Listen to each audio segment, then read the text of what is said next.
Alors, je reviens sur l'affaire du 7 octobre 2023 en me posant la question suivante.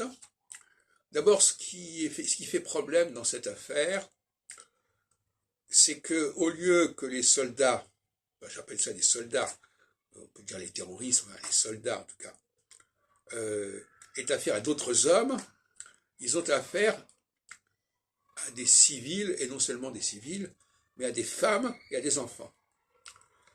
Et les femmes notamment font problème pour les musulmans, pour toutes sortes de raisons, notamment la question du voile fait que quelque part on ne les voit pas.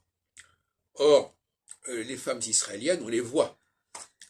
Celles qu'on a abattues, celles qu'on a torturées, celles qu'on a violées, on les voit.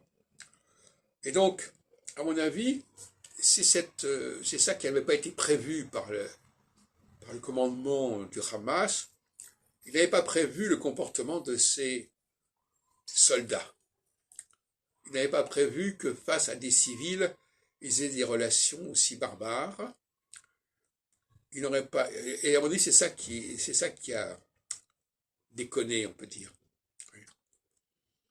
Il n'avait pas pris la mesure de ce que pourrait être une relation entre des soldats et des éléments féminins. Les enfants étaient en racine, bon, peu importe.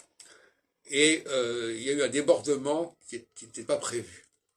Et je suis persuadé que le commandement du Hamas aujourd'hui se dit qu'ils ont commis une erreur, ils ont mis les soldats dans une situation qu'eux-mêmes ne savaient pas gérer.